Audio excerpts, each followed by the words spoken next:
Hi everybody, Julie here.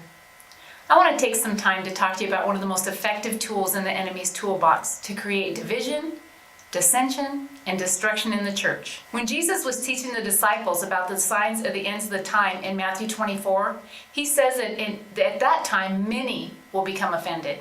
The process then turns to betrayal of one another, deception, and then it turns to hate. Hate. Double hate. In verse 12, he explains that because of the lawlessness that will abound, our love will grow cold. This all begins with the seed of offense. Offense is a tool that the enemy uses to cause us to stumble. The Greek word for offense is scandalizo. It's where we get our word scandalize from.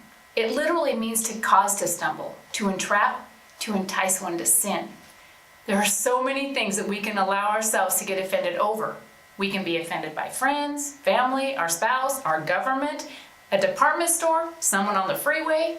The list is endless. But carrying offense is completely unproductive, and it truly only hurts one person, you. John 10:10 says that the enemy came only to kill, steal, and destroy. And if he can actually get you to take up an offense, he has effectively fulfilled his mission. He's stolen your peace, killed your joy, and he's in the process of destroying your faith.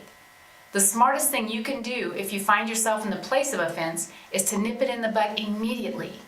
Most of the time when you're dealing with people, you'll find it's just a misunderstanding or a miscommunication. But even if it's not, let it go. Brush it off. Don't allow the root of anger or hatred a place that can destroy you. Have you ever known anyone who holds on to grudges from the past? This is the enemy pulling the offense tool out of his toolbox and using it on someone created to display God's glory. His intent with the offense is to consume them. Your life is way too valuable. So watch your step for the next trap. Know it is the enemy, not the person in front of you. Offense is a choice. Love is a choice. But love cannot be offended. Love forgives a wrong. Love shoves that tool that the enemy is using to bring division and distraction back in his face. You were created to display the love of God and his forgiveness to everyone. Don't let the enemy use your offense to create a scandal that destroys lives of those you're called to reach. Thank you so much for a few minutes of your time. See you next week on the 167.